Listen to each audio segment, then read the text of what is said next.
Okay, so I want to get into this blue line stuff. Like, I went through the list. It's horrible. If you missed it, you can go back to the beginning of the podcast, subscribe to the podcast. I went over the list of free agents the Leafs have had since the salary cap came into place in 2005, and it's tough. It's a really, really tough list. Not a lot of plus next to these guys. A lot of games, not a lot of production, certainly no meaningful success. But you made a great point about the fact that they also haven't really developed that position. It's something that I've talked about a lot with the goaltenders over the past years, and why I was excited about the season it finally looks like they have a couple of guys that they developed who look like real players. It's just a question for one of them as to whether or not he can stay on the ice, which is kind of the most important one.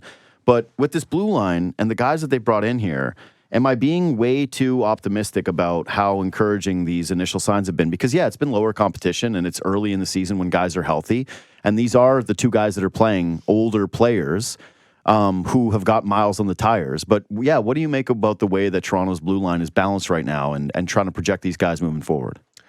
I love it. I love it. I was a big fan of. I'd seen a lot of McCabe as well before he got here, and it was always like. And the part I love about McCabe too, I don't want to get. I know who you want to talk about, but is for some American players, they just don't like for Dustin Brown, he just didn't want to. Like, he has no trade with all the teams in Canada, right? And it's hey, I don't knock. It's his choice. McCabe pretty much had the same thing. Well, he played in Buffalo, though, so it's like hard to say. Right, but for him to say, I'm going to make that decision, and plus you're going from pretty anonymity in Buffalo as far as a hockey player to be able to disappear. It's not like he's Josh Allen or anything like that. To come here where you're all of a sudden going to get noticed everywhere. Yeah. And he's now noticed for all the right reasons. Warrior. So I love that addition. Tree, it's not like Tree didn't love this guy, right? I mean, everybody's loved Tanev, but he was on the only team in New York that he couldn't do business with. Right, in Calgary. Yeah. So as it works out, and did he give a little bit more term than probably you'd ideally like? But no, it doesn't matter. This is exactly what they needed in this window. 100%. And again, he knows OEL. Shane don't know he's OEL. I told the story the other day about how much I knew they loved them when at that draft because we picked right before them. And I don't want to break, but I literally told the story that we're taking Shen, and you have all the name tags where you just rip them off and put on you're going to take. So my guy already put Shen on, and I'm looking at Arizona's, and they're looking for can you just tell us, are we getting our guy? Are we getting our guy? And it was Gretzky. And so I reached in and told our guy to put a Velcro OEL on our jersey and make sure they got it just to cause a little grief at your friend's table. And then we went on to take Shen. But that's how much they liked him. And he was a Norris Trophy candidate for a while. Yeah. So now, but it's a long time ago, right? That's why that was the question. But with him. What you're seeing now, and I heard you talk about him, is you take away the huge dollar figure that people, it's almost a little Darnell Nurse-ish when you see, my God, he's making that much and he's providing this little. Yep. And now you see he's in a place. He's gone down where he was the number 5 in Florida, was a big part of it, stayed healthy, and now he comes into a situation where.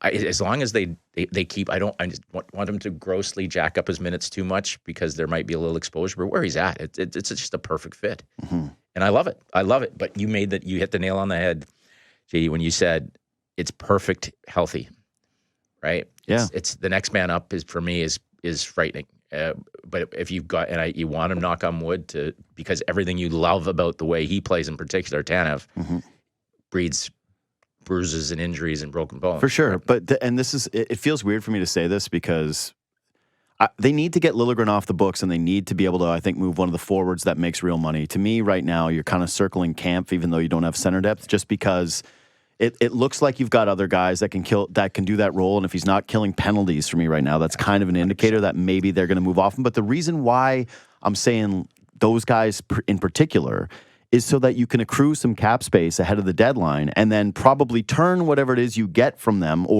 which is probably going to be pretty minuscule, but whatever assets you have to also potentially improve your blue line or your center position. Like, it feels weird to be removing things from those spots, but I don't think those guys are fits at the money that they're making. So be proactive with it and move off of it. And that brings me to the Lilligren thing. Looks like they're going to play him tonight. based on the lines at practice, I imagine he's getting in there, which I think is fine because you said as a staff you want competition. And frankly, I don't really care about what drills you're running at practice to start the season. Like they've made a lot of hullabaloo about this. I want to see it in practice with the players. I want to see it in practice with the power play, which they've already done, where it's like they're shaking it up because they want competition. They got guys that are outside the lineup. Someone doesn't play great. Cool, you're actually out tonight. We're going to move you around. We're going to preach competition as like an actual thing that will manifest itself on the actual roster so that fans can see it, not just the little things that you say and do behind the scenes and in the shadows. So Lilligren draws in, I think, great. But ultimately, everybody knows this is nothing short of a showcase. He's not going to stay with the organization. It just doesn't seem plausible given the money. So you, as someone who's been in a front office, what is the goal of this? Like, do you actually care to watch Liljegren play? Don't you already know who he is? Don't you already know the parameters? Like what is the main objective of something like this? It's a showcase, but I think there's a couple things I think you'll learn from this. One is clearly Toronto's got an asking price, right? And it's not there yet. So the obvious thing to do, well, you have a player, listen, I can't tell what he can do while he's in practice. You played him in exhibition games. You played him with guys clearly that were of lesser talent than him, and his compete level was so low that you had to Google the guys that were out working him in exhibition games, right? This wasn't a guy that came in when your head coach is preaching, we're start with one thing around here, it's going to be work ethic, we're going to be harder to play against, and then you play the way he did in exhibition. Doesn't help him or anybody. And you're trying to get his value up. In this situation as well, it's not like, Timmins has been okay, but it's not like he set the world on fire coming in and we can't have that guy in our lineup, right? So it's a chance to get him in. I'm sure you'll be able to look at how many teams are there to watch him live. There's a difference between just breaking down tape. And it just adds to the negotiation process that's going on and it also tells me, because there's added pressure on him tonight, given whatever role they have, to show I am ready to compete, right? And if a team sees that, it helps expedite a trade. Now, it's also a thing that coaches hate. I mean, I went through probably my favorite coach, but the worst at this was Daryl Sutter going down and say, hey, Daryl, we're going to audition a guy tonight. They go, yeah, watch this audition. Thrilled. Yeah. Have him watch the warm-up before I scratch him. Okay? But it's just the thing. Every game is here to win. We're not a tryout or a practice league in some coaches, but I'm sure it shows the renewed communication between Chief and Tree about, I need this right now, right? I think it's good. It's not going to hurt us. It's not going to be a huge setback. We're playing against a big team. Kings are a big team. I think, and again, if this has to carry on, I would be surprised if there isn't something that comes to fruition if he has a good game tonight or doesn't embarrass himself tonight with his effort, that it's not something done before the Ranger game, or maybe he gets 2 auditions. You never know at these things. It's like sometimes a guy goes in, I mean, like Nick Robertson, right? They were auditions to let's see what we get, and he came in and just aced the auditions to a point that maybe he fits. Yep. So you never know; it might work that way as well. But I think there's a bit of a line drawn here that it almost seems every time under other regimes too. Every time it starts to amp up, this guy's on the outside looking in, and I don't hold the organization accountable for that. What do you think they're holding out for him though? Because you would imagine it can't be very much. It can't be, but I think now when you look around, JD, I think it's probably he signed a pretty decent ticket. That's right? it. So it's probably now we can't retain salary here or a lot of salary, or we're really working against ourselves for what we're trying to create space. So I think it's going to come down to what you said. Once he's moved on from, they are going to have to identify a piece up front that on their initial plans wasn't somebody they wanted to move, but is a valuable player that someone's going to find a valuable asset moving forward. My thing I always look, because I've been doing all these big breakdown, these things, how many other teams are in the state? So it gets down to last year, like how many other teams, when you look at these blue lines, you tell me Edmonton's not sitting around going, okay, it'd be great when Evander Kane gets off the books to add another beastly forward or maybe only one of ours, but we need the back end to improve. I mean, I know for a fact in talking to my buddies in Dallas who are 4-0 now, they feel they need that. It drops off dramatically to add another defenseman. So you look at these teams that are completely saying they're rebuilding, like I guess, and there's a few of them right out of the gate that are in constant. I think Anaheim and San Jose are really the only ones, although they're competing hard, that might have assets that they are 100% going in that direction. Columbus would be another team, I would assume. So I think you're going to have to target teams like that. And again, if I'm looking for a rental, I'm trying to get them earlier. And it's such a dogfight because you don't want, if you can get that person earlier, so you don't have to just wait to the deadline and you get more mileage out of him in the process. Maybe you have to give a little bit more, but there's so many teams that need defensemen. So this is the thing. This is what I believe makes it even harder to trade Lilligren. If you're trying to win a Stanley Cup this year and you've looked at them, you go, okay, so Toronto, a team that has lost in the postseason and has had brutal blue line depth, they've scratched them every single year. They've looked at him and said, yeah, the compete just isn't there. The hockey IQ just isn't there. And again, they've got the same tape from the preseason that we saw where it's a guy that wasn't desperate for a job, desperate to get out of there, desperate to prove himself, and beat out Connor Timmins. Like, again, they had IR issues before. They had already signed a bunch of these guys. There was an avenue for him to at least start the season playing regular season games. Didn't end up doing it. But he's also 25, and it's not as though... Do I think he's fine? Yeah. Do I think that he can actually provide something to a team in a regular season as a, sheltered defenseman? I do. But if you're a winning team and you're trying to add blue line depth, Lilligren trying to add that $3 million to your books in October isn't exactly appealing to you. But if you're a developing team, you're going, okay, so he's 25, and then we're going to have to make a decision on also paying him after this coming season and like extending him into his age 28, 29 seasons. He's sort of a man without country in terms of what he represents to a lot of different teams. And that's my kind of overall curiosity with Toronto is, all right, can you even give him away? Like, can you even give him away at the $3 million, given that he doesn't really seem to fit the mold for any teams?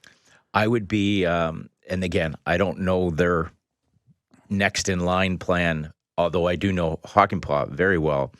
And that's a dangerous one. Mm-hmm. Because if you get a half of what he really brings, you're happy with him in your thrilled. 6-hole, right? Yeah. But if it's just the stuff on his knee is really scary. Well, supposedly, if it's as bad as it is as bad as Dallas felt it was, because they clearly could covet a player like that too. Well, not only that, they agreed to a 2-year deal with him, and then they took a bigger look, and it went down to 1, and he lost money. So you don't know, but obviously he didn't get worse. He didn't go to a tryout, and they were like, he does his it's coming along. It's coming along. Yeah. But it honestly, unless they've got such a positive report that we don't know about, that maybe he's closer, that it's a risky one. Because all of a sudden it's not that kind of depth like when you look at some of these teams like right now New Jersey, right? And good on them, but I mean you look at, they add Pesce and add Dillon, and they're not, like, Pesce's not playing and Hughes isn't playing yet, and all of a sudden this Casey comes in. And he didn't look great last night, but he's been outstanding, right? So when you've got your next man up as something you're that confident with. Yeah, Toronto doesn't have that. They don't have that. No. And then all of a sudden, and again, I want Toronto to do exceptionally well. But if you're talking about just the possibility is, if all of a sudden you make that move and then the wrong guy gets hit with a shot in the ankle, all of a sudden you're like, whoa, this is really thin in a hurry. So then maybe...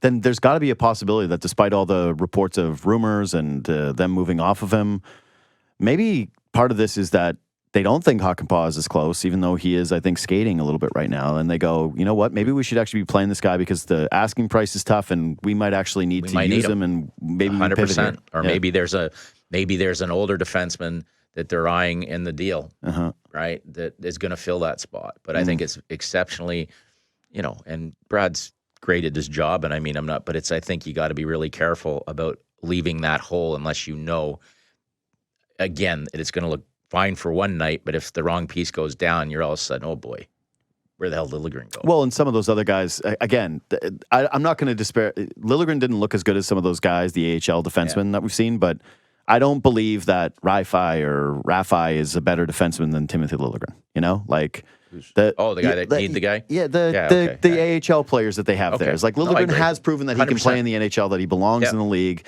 that he's a competent player, that he's a fine player. He just leaves you wanting in every area, which is the thing about him, is you look at him and you go, oh, what if you had this one plus thing, and there's nothing that's overly plus.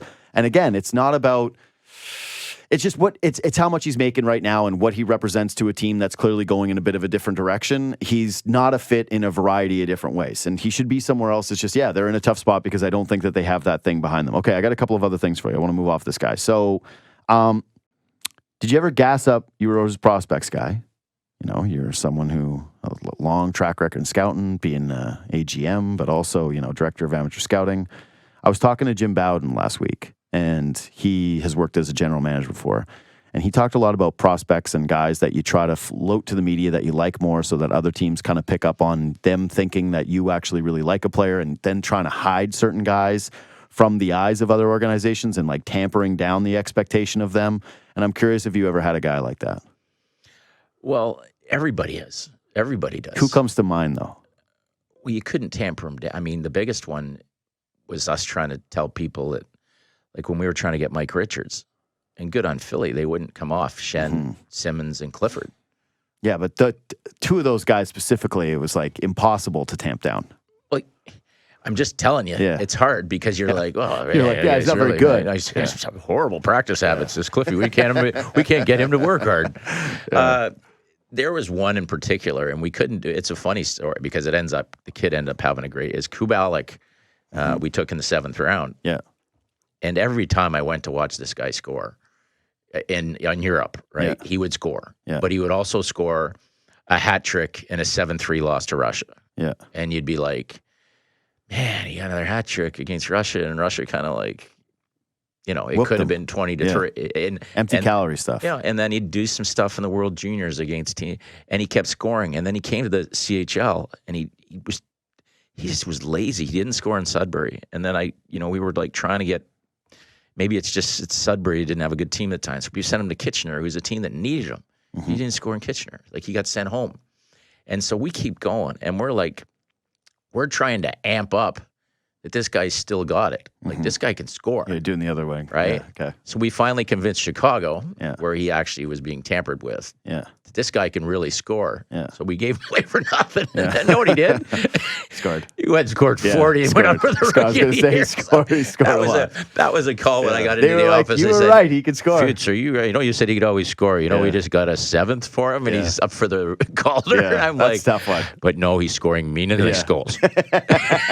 He's scoring 40 meaningless goals in Chicago, and they're not any good. Yeah. So I always stick my hat on. Hey, you're kind of right. He showed what he showed when he had to like, score. When he had to score in Ottawa and they needed him to score, didn't do it. He vanished. So it's like, if you need a guy in a loss, technically to score he goals. could still score. Yeah, he could score. Just you need to be behind in the game. So if you do a Men in Black thing out and take away his Calder Cup nomination year and his 40 goals, we were absolutely right. You were right. You were right. Minus 40 goals. Probably could have used some of those. Okay, so one more prospect thing. They send Easton Cowan back down, and there's a lot of consternation from people going, hey, well, haven't you already peaked? You've seen a lot of this where it's the guy that's right there on the cusp, and this rule, I don't really know how I feel about the rule, to be honest. I'm like, maybe time to evolve given where we're at with, modern day athletics. But either way, what's your number one concern? Because I talked to Jason Buchel about this. He's like, I don't care if it's the London Knights because you go down there, it's such a professional program. So I get that they control a lot of things and that they're monitoring the habit, and it is very professional. But ultimately, at the end of the day, this guy is going to be playing against drastically inferior competition that he's already proven that he can dominate. And staying locked into that has to be difficult no matter who you are. And then developing off of that also has to kind of be a little bit more of a challenge because you're not growing in the same way where you're learning things from people who are better than you, right? Like, that's how you ultimately usually take that extra step. It's like, for me, the example with basketball is always, there's some kids who very young, they can get to the basket, right? And it's just so easy for them because they're such great athletes and they're so much better than the competition. But then they start to go up levels, and all of a sudden guys are the same size, the same athletic ability from them, able to keep them away from the basket. And you go, oh my God, I don't have a jump shot. I listened to your interview with Books, and he did say that he doesn't worry because it's the London Knights. Mm-hmm. And if there's any organization in the country that you're comfortable with, because of the program they run, it's the London Knights. But that being said, it doesn't take away the sting. We went through with Bobby Ryan. Bobby was drafted 2nd overall, probably too high. Bobby wouldn't say so, but too high because we went on to see that Kopitar went 11th and Carey Price went 5th. Yeah. But Crosby goes 1, and he comes back. And Bobby's, other than win championships, he had done a Rookie of the Year scoring leader, broke every franchise record, and he was devastated. They didn't, and it was pretty much too, he was thinking, had in his mind the same thing, I'm going to skip camp, I'm going to go in, probably in the back of his mind, the downside, he's going to be doing the 9 games, play the World Juniors, then the decision's going to come up, just as Easton Cowan had said, not going to go to camp, Just came off CHL Player of the Year. You'll probably, if I'm coming back, it's going to be after 9 games. And for it to happen so soon, I know Bobby was devastated when he came back to the Sound. I noticed, I think Easton's got 4 or 5 points in his first 2 games, which is, it's a good start. I mean, for a guy that's completely dominating. And I know Matt Green and Mike Donnelly were there to watch London. I wanted to ask them particularly how he was, for the same thing. The curiosity is, how's this kid adjusting? It's going to be hard, but Dale's so good at that pro environment, and I'm sure the Leafs have given them, because all these kids, it's always, OHL coaches hate it when kids come back from their camp. They walk in, and you do a drill, and the kid does something, and you're like, and your coach is like, what was that? And he goes, well, that's what my NHL coach wants me to do. And it drives you nuts if you're, Plus, and mentally, it's tough to think that the kid's still there. Yeah, and that's the kind of thing you get. So now this kid, that's going to be a battle. Staying healthy is going to be a battle. And I mentioned this last year when I saw him and when Leafs Nation was going absolutely ballistic. I went to the Oshawa Generals game, and they always play that soccer outside their night's room. And I said, Hunts, which guy's Easton Cowan? And I went, no, because he was in his Under Armour, and he looked like he was 145 pounds. I thought he was filling up the water. And then he goes out and plays a beast. Like, he played like a beast. Yeah. But you just also understand from the Leafs standpoint, and I talked to Tree about this on air, they've got one right here. Like, not the only one right. But this guy was initially said, hey, we got this. They took him too high. They've got one right. They've got to do it. They've got to bring this guy up the right way, and take time. And Easton will be the happiest guy when he gets here, and he's even more ready, and he doesn't have to go back. But it's tough, man. There's a kid, I wish I should have known the name if we were going to talk about this, but Sudbury's going through it, where they're sending out letters about, they have a kid on their team that was drafted in the first round, and this is a nightmare for a team. And the team that drafted him, is he said that he refuses, when his NHL team sent him back, he refuses to go back to Sudbury. And he's awaiting a trade. He thanks Sudbury for everything they've done for him, but it's time to move on. The Attack had a kid like this too, right? I thought they had a guy that wouldn't play for them this year. I was demanding a trade. Either way. Oh, I think he got moved to Oshawa. Yeah. I should have, your boy, he would know him. He was their captain last. He's a Winnipeg draft pick too, but he was just traded to the Oshawa Generals. But that's a horrible feeling. Yeah. And I mean, respectfully, the London Knights are in a different stratosphere. Well, where do you want to get traded? Well, it's hard, and it's not just that the Owen Sound have great hockey operations. I'm sure the people in Sudbury do. They just hired Drake Berehowski. These are good people, but London you're going in front of 10,000 people a night, and you're compete for championship every year. So it's a different set of, I mean, that's why it's so in junior hockey. It's a whole different idea about the haves and the have-nots, and making sure your lowest bottom denominator is not too far off, or you're never going to have parity. But no, it's a totally different situation. So that's the nightmare situation from an NHL standpoint, because I'm sure the last thing after you've devastated a kid, sending a kid back, is saying, okay, now, by the way, you get to where we want you to go. Right? So it's a double sword, but great point by you. Well, for him, though, the big one that I think about is just the physical development. Like you said, it looks like he's filling up the waters. And, he didn't – to me, he doesn't look as small on the ice. I don't know, because he plays bigger. Not at all. So that's a good thing for him. But even still, those reps that he's missing right now, even just being able to be in the AHL and play against men, grown-ass dudes, and to be skating with, big guys, not with other teenagers, that would, to me, like, the mental stuff is obvious, but I kind of think you're one of those – you're sort of a winner or you're not in that regard. This guy is thinking, I want to be in the NHL. I'm with the Hunters. I want to take this thing seriously. He's either geared towards it, or he is the kind of guy who, like, checks out. And, like, I just don't think that's something that's on... everything I've heard about this guy, he's not checking out anywhere. Yeah, that's what I mean. So I'm really not as concerned about that part of it. I'm more concerned about, hey, are you going to be able to develop physically to really understand the rigors of playing against big dudes and be able to get there for next season? And I would guarantee, knowing Tree and the Leafs, like, I know this is what we would do if we sent a kid back. We had somebody, it was a full-time staff member. Yeah. That was, they were at almost every game, road game and away game. So he always knew there was not out of sight, out of mind. Yeah. Hey, we're truly into this, right? Yeah. And you've got a guy. It's like his new agent that your development guy's on it's after every game you're talking about your shifts, and you're on top, and you're sitting down with the hunters, so there's never that, hey, we need a little bit more of this out of him. Mm-hmm. I know you need him to do this when he becomes a Leaf, but when the synergy's great, it's a perfect thing. But I know we did that with Shen, and we had to do it with Bobby in Anaheim. Anaheim didn't at the time, and I recall this now. They were sending a lady up who was a psychologist who was like, I don't remember, and Berkey would come a lot. Mm-hmm. But there wasn't a development guy that was just tacked onto him, which I think kind of, and it was hard too in Bobby's situation because they win the year they send him back, they win the cup. Yeah, exactly. Right? So it's another one. You're like, oh, man, it's a double whammy. So, no. Hopefully Toronto has that problem. That'd be great. It'd be great. Hey, that would be the best problem to have. Hey, Easton County, we don't know if Toronto just won the cup. Got to ask Tyler Toffoli. Yeah, our first trip. So Tyler's our next guy coming up, right? So we brought him to the White House. Yeah. And he got to sit in the second row. And just, hi, Mr. Obama. Oh, yeah, he doesn't get in the photo. He Yeah, of course not. Yeah. He's nothing.